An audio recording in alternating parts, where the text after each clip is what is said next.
ఇది నా ఆరాధన కొరకు యెషయా గ్రంథము 59వ అధ్యాయము మొదటి 2 వచనాలు చూసుకొని తర్వాత ఒక 2-3 వచనాలు చూద్దాము. ఇదంతా కూడా 59వ అధ్యాయం అంతా కూడా నరుని పాపం వలన జరిగిన భేదాలన్నీ మనకు కనబడతాయి.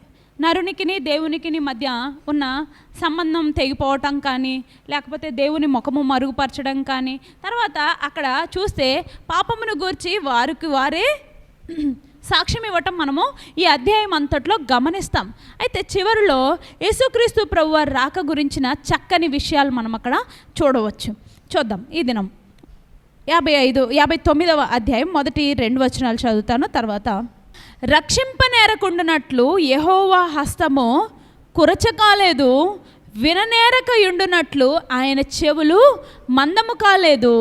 మీ దోషములు మీకును దేవునికిని, మీ దేవునికిని అన్నాడు. అందుకని అక్కడ మీ దోషములు మీకును మీ దేవునికిని అడ్డముగా వచ్చెను, మీ పాపములు ఆయన ముఖమును మీకు మరుగుపరచెను గనుక ఆయన ఆలకింపకున్నాడు. ఏంటంట? నేరకుండానట్లు ఆయన హస్తము కురచకాలేదు, కానీ నరుని పాపం ఏం చేసిందంట? మీ దోషములు మీకును దేవునికిని మధ్య ఏం చేసాయంట? ఒక అగాధాన్ని ఏర్పాటు చేసాయి, ఒక ఎడబాటును ఏర్పాటు చేశాయి, దేవుని ప్రేమను అనుభవించలేని స్థితిలోనికి తీసుకువచ్చాయి. మీ పాపములు ఆయన ముఖమును మీకు మరుగుపరిచెను. మరుగంటే ఏంటండి? మనం యువతలో ఉన్నాము, అవతల ఉన్న వాళ్ళు మనకు కనబడరు. ఇంకా అలాగే మనము ఈ పాప స్థితిలో, ఈ చచ్చిన స్థితిలో, లేకపోతే ఇందులో ఉండిపోయిన మనము ఏం చేశామో, ఆయనకి మనకి మధ్య సంబంధం తెగిపోయింది. మధ్యలో ఈ సంబంధాన్ని కలపడానికి కూడా ఎవరూ లేరు. అది చూచాడంట యెహోవా దేవుడు. ఇదంతా ఎక్కడి నుంచి వచ్చిందంటే ఆదికాండం 3:15లోనే ఈ పాపం ఎంటర్ అయ్యింది. ఎంటర్ అవ్వడం వల్ల దేవుడు శపించడం వలన వచ్చిన నష్టాలేంటి? దేవునికి మనుషునికి మధ్య వైరం కలిగింది. తర్వాత సాతానికి మనుషునికి వైరం కలిగింది. దేవుడు భూమిని శపించేశాడు. ఇవన్నీ జరిగిన తర్వాత మరి దీనిలో నుంచి మరి దేవుడు నరుణ్ణి చేసుకున్నది ఎందుకు? అలాగే శపించేసి దేవునికి మనుషునికి మధ్య సంబంధం లేకుండా ఉండడానికి కాదు. దేవుడు చేసుకున్నదే నరునితో సంబంధం కలిగి ఆయనతో సహవాసం చేసి చక్కగా ఏదైనా వనంలో ప్రతిరోజు ఏం జరిగేది? సాయంత్రం అయ్యేసరికి ఆదాము యెహోవా దేవుడు చక్కగా కబుర్లు చెప్పుకునేవారంట. దేవుడు నరుణ్ణి చేసుకున్న, ప్రభువా నీ సృష్టి ఎంత అందంగా ఉంది, నువ్వు నా గురించి ఇంతగా ఆలోచించుకొని ఇంత చక్కగా దీన్ని తయారు చేసావు, ప్రభువా నీకు వందనాలు. నరుడు అంటర్ అయిపోయాడంట. దేవుడు ఏదో సాయంత్రం వచ్చి మాట్లాడేసి, యెహోవా దేవుడు వచ్చి సాయంత్రం వచ్చి మాట్లాడేసి వెళ్ళిపోతున్నాడు. మరి రోజంతా ఆదాముకు కూడా ఒక తోడు కావాలి కదా. అందుకే చక్కని మాట వాడాడు. అక్కడ 2వ అధ్యాయంలో చూసాం. ప్రతి మీ పెళ్ళిళ్ళలో కూడా మీరు వినే ఉంటారు, పెళ్ళి అవ్వాల్సిన వాళ్ళు కూడా వినండి ఈ వర్తమానం. అది ఏం చెప్పాడు? దేవుడు నరునికి సాటి అయిన సహాయాన్ని తయారు చేశాడు. ఈ సాటి అయిన సహాయంలా ఉండాలి, కానీ దేవుని మాట ఆజ్ఞను మీరి తినొద్దన్న పండు తినడం జరిగింది. అక్కడితో దేవునికి మనుషునికి మధ్య సంబంధం బ్రేకప్ అయిపోయింది. అంతే. ఒకే ఒక పాపం, ఆజ్ఞ అతిక్రమమే పాపం. అది ఒక ఆజ్ఞ 2 ఆజ్ఞల, అది కొంచెమైనా ఎక్కువైనా పాపమే కదండి. మన విషయంలో కూడా అదే జరుగుతుంది. మరి ఇటువంటి అగాధం వచ్చేసింది, ఈ మరుగు వచ్చేసింది. దీని గురించి దేవుడు ఆలోచించుకున్నాడంట. 16వ వచనం చూస్తే ఇంకా చక్కగా క్లియర్గా కనబడిపోతుంది. సంరక్షకుడు లేకపోవుట ఆయన చూచెను, మధ్యవర్తి లేకుండుట చూచి ఆశ్చర్యపడెను, కాబట్టి ఆయన బాహువు ఆయనకు సహాయము చేశాను. ఆయన బాహువు అంటే ఎవరండి? ఆయన నీతియే ఆయనకు ఆధారమాయను. 16వ వచనంలో 59, 16, 17 చదువుతున్నాను. నీతిని కవచముగా ఆయన ధరించుకొనెను, రక్షణను తల మీద శిరస్త్రాణముగా ధరించుకొనెను, ప్రతిదండనను వస్త్రముగా వేసుకొనెను. పడమటి దిక్కునున్నవారు యెహోవా నామమునకు భయపడుదురు, సూర్యోదయ దిక్కునున్నవారు ఆయన మహిమకు భయపడుదురు. యెహోవా పుట్టించు గాలికి కొట్టుకొనిపోవు ప్రవాహ జలముల వలె ఆయన వచ్చును. 20వ వచనం చూడండి. యేసుక్రీస్తు రాక గురించిన ప్రవచనం ఇది.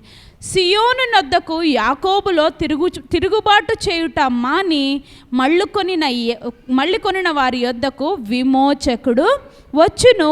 ఇదే యెహోవా వాక్కు. చక్కని మాటలు అక్కడ రాశారు. ఏంటి?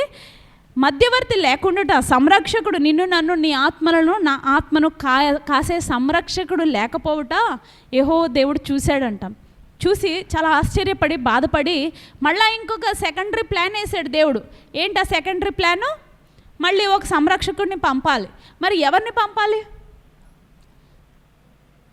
నరుల్లో నుండి నరుణ్ణి దేవుడు చేయగలడా? దేవుడు నరుని జన్మమే పాపం కదా.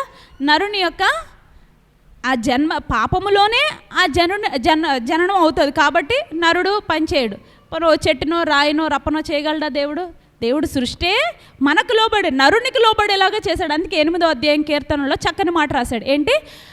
దేవదూతల కంటే కొంచెము తక్కువగా చేసి వాని పాదము క్రింద సమస్తమునకు అధికారాన్ని ఇచ్చాడు దేవుడు. ఎవరికి? నరునికి ఇచ్చాడు దేవుడు అధికారం. మరి అలా నరునికి అధికారం ఇచ్చిన ఈ సృష్టిని మళ్ళీ దేవుడుగా తేలేడుగా దేవుడు. అందుకే ఆలోచించుకున్నాడు కాబట్టి ఆయన ఏం చేశాడంటే 16వ వచనంలో చూడండి, ఆయన బాహువు ఆయనకు సహాయము చేశాను అంటున్నాడు. యేసుక్రీస్తు దేవుడు త్రిత్వము, తండ్రి, కుమార, పరిశుద్ధాత్ముడు కదా.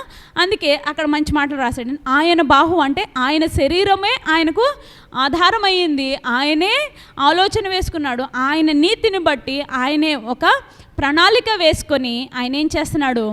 ఒక రక్షకుడిని, నీతి కవచాన్ని ధరించుకొని కిందకి నరుని దగ్గరికి పంపించాలని ఆయన ఆశపడ్డాడు. అందుకే చెప్తున్నాడు కింద 20వ వచనంలో ఆ మాట, సియోను నొద్దకును యాకోబులో తిరుగుబాటు చేయుట మాని. యాకోబులో అంటే ఎవరి సంతానం నుంచి వచ్చారండి? యేసుక్రీస్తు ప్రభువారు దావీదు ఎక్కడి నుంచి వచ్చాడు?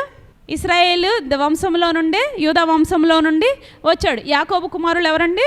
యూదా కూడా ఒక కుమారుడే. యాకోబుకు 12 మంది కుమారులలో యూదా గోత్రపు వాడైన యేసుక్రీస్తు ప్రభువారు కదా. అందుకే యాకోబులో అన్నాడు అక్కడ ఆ మాట, అందుకు వాడారనమాట. తిరుగుబాటు చేయుట మాని అంటున్నాడు అనమాట. ఏంటి? దేవుడు రెండోసారి మళ్ళా ఒక రక్షకుడిని మన కొరకు పంపాడు. ఆయన విషయంలో మనం ఏం చేయాలంట? తిరుగుబాటు చేయుట మాని ఆయన యందు విశ్వసించు వారి యొద్దకు ఆయన ఏం చేస్తాడంట? ఒక విమోచకుణ్ణి పంపెను అని ఉంది అక్కడ. ఎవరికంట? ఆయనలో, యేసుక్రీస్తు ప్రభువారులో ఎవరైతే విశ్వాసం ఉంచి ఈయనే నా దేవుడు, ఈయనే నా కొరకు వచ్చాడు, ఈయనే నన్ను విమోచించడానికి వచ్చాడని ఎవరైతే నమ్మారో వారి కొరకు ఆయన ఈ లోకంలోనికి వచ్చాడు. తిరుగుబాటు చేయటం మానేయాలి అని చెప్తున్నాడు అక్కడ భక్తుడు కదా. తర్వాత ఒక విషయాన్ని మనం చూసుకుందాము. రోమీలకు రాసిన పత్రిక 11వ అధ్యాయము 29. ఎలాగనగా దేవుడు తన కృపావరముల విషయంలోనూ పిలుపు విషయంలోనూ పశ్చాత్తాపపడడు. మీరు గత కాలమందు దేవునికి అవిధేయులయుండి ఇప్పుడు అవిధేయతను బట్టి కరుణింపబడితిరి. ఇదే క్రిస్మస్. ఏంటండి?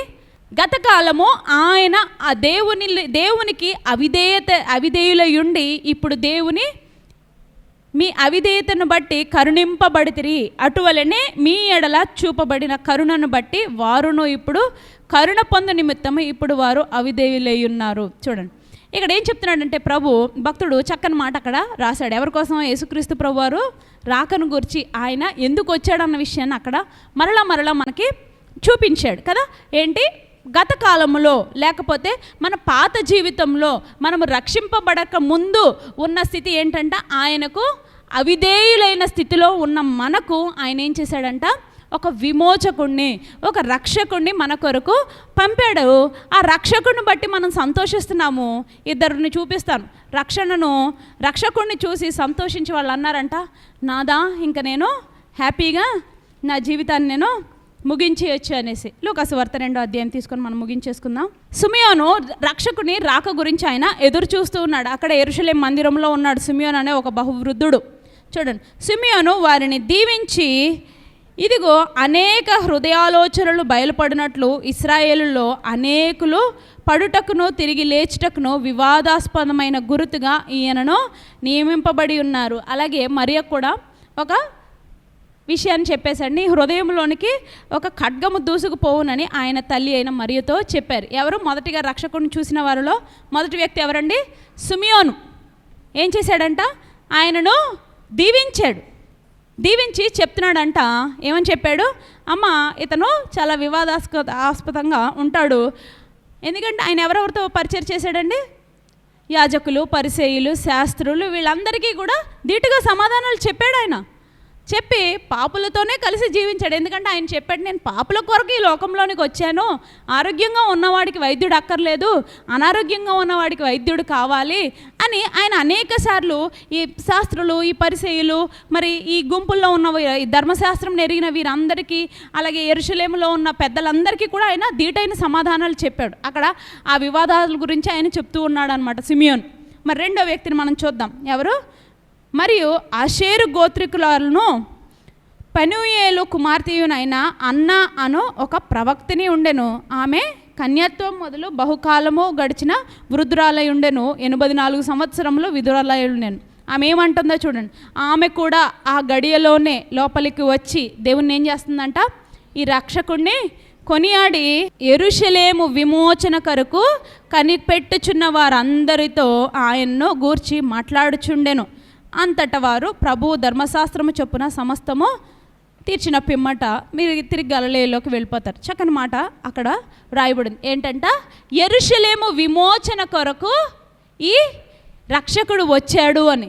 ఇదేనము నీ విమోచన, నా విమోచన కొరకే ఆయన వచ్చాడు గనుక ఆయనను బట్టి మనం ఏం చేయాలి? ఇంకెంతకాలం ఉన్న విమోచకుడు వచ్చాడు, యేసుక్రీస్తు వచ్చాడు, యేసుక్రీస్తుకి బర్త్డేలు చేయడం, కేకులు కట్ చేయడం, కొత్త బట్టలు, ఇవి వీటితో పాటు ఏంటి? నీ హృదయాన్ని, నీ దోషములను, నీ సంకటములను కుదిర్చిన ఆ దేవునికి నీ విరిగి నలిగిన హృదయముతో దేవుని నామమునకు స్తుతులు చెల్లించడం నేర్చుకోవాలి. ప్రభువా, నా హృదయాన్ని మార్చావు, నా జీవితాన్ని మార్చావు. గడిచిన సంవత్సరంలో ఉన్న పర్సన్ని నేను కాదు, నా హృదయ అంతరంగములలో నేను నీ విమోచన నేను పొందుకున్నాను, నీ కరుణను నేను పొందుకున్నాను, నీ మాటకు విధేయుడినై ఉన్నాను అని దేవునికి స్తుతులు చెల్లించడం నేర్చుకోవాలి. ప్రభువా, నా రక్షణ కొరకు, నా విమోచన కొరకు, నాకు మధ్యవర్తిగా ఉండటం కొరకు, నా పాపముల కొరకు, మరుగైపోయిన నీ దేవుని మొహాన్ని నాకు చూపించడం కొరకు, ఆయన ప్రసన్నతను నేను చూడడానికి నాకు ఇచ్చిన ఈ అవకాశంకే నీకు వందనాలు ప్రభు అని ప్రభును స్తుతించడం మనము నేర్చుకోవాలి. ఇంకా ఎన్ని సంవత్సరాలైనా ఇలాగే ఉండిపోతే, జీవితం ఇలాగే అయిపోతే మనం కూడా మట్టిలోకి వెళ్ళిపోతాం. దేవుడు అది కోరుకోవట్లేదు. కానీ ఆయన ఎరిగిన మనం ఏం చేయాలి? ఆయన ఎడల ఇంకా ఎక్కువ నమ్మకంగా ఉండాలి, విధేయత చూపాలి, ఆయనకు ఇంకా ఇష్టలంగా మనము జీవించగలగాలి. అట్టి కృప దేవుడు మనందరికీ దయచేయనుగా.